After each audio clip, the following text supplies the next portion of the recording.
ಇನ್ನು new year celebration ಸಂದರ್ಭದಲ್ಲಿ ಯುವಕರ ನಡುವೆ ಮಾರಾಮಾರಿ ನಡೆದಿದೆ. ಹುಬ್ಬಳ್ಳಿಯ ಗೋಕುಲ ರಸ್ತೆಯಲ್ಲಿ ನಡೆದಿರುವಂತಹ ಘಟನೆ ಇದು. ಖಾಸಗಿ ಹೋಟೆಲ್ನ ಎದುರು ಕ್ಷುಲ್ಲಕ ಕಾರಣಕ್ಕೆ ಮಾರಾಮಾರಿ ನಡೆದಿದೆ.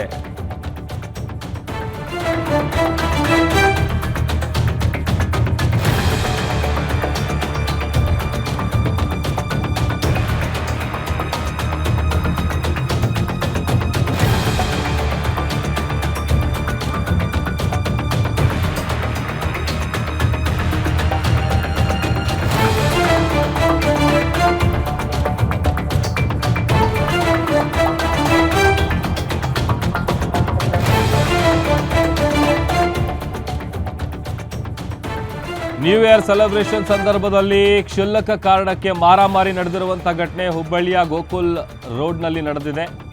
ಎರಡು ಗುಂಪುಗಳ ಜಗಳವನ್ನ ಪೊಲೀಸರು ಬಿಡಿಸಿ ಕಳಿಸಿದ್ದಾರೆ. ಹೇಳಿ ಕೇಳಿ ನ್ಯೂ ಇಯರ್ ಸೆಲೆಬ್ರೇಷನ್ನು, ಸಿಕ್ಕಾಪಟ್ಟೆ ಮೋಜು ಮಸ್ತಿ, ಅದರಲ್ಲೂ ಡ್ರಿಂಕ್ಸ್ ಬೇರೆ ಮಾಡಿರ್ತಾರೆ. ಅದೊಂದು ಕ್ಷುಲ್ಲಕ ಕಾರಣಕ್ಕೆ ಮಾರಾಮಾರಿ ನಡೆದಿದೆ. ಯಾವಾಗ ಪರಿಸ್ಥಿತಿ ವಿಕೋಪಕ್ಕೆ ಹೋಗ್ತಾ ಇದ್ದಂತೆ ಪೊಲೀಸರು ಮಧ್ಯಪ್ರವೇಶಿಸಿದ್ದಾರೆ. ಎರಡು ಗುಂಪುಗಳ ಜಗಳವನ್ನ ಬಿಡಿಸಿ ಅವರಿಗೆ ಬುದ್ಧಿ ಹೇಳಿ ಕಳಿಸುವಂಥ ಕೆಲಸವನ್ನು ಪೊಲೀಸರು ಮಾಡಿದ್ದಾರೆ. ಹುಬ್ಬಳ್ಳಿಯ ಗೋಕುಲ್ ರಸ್ತೆಯಲ್ಲಿ ನಡೆದಿರುವಂತಹ ಘಟನೆ ಇದು.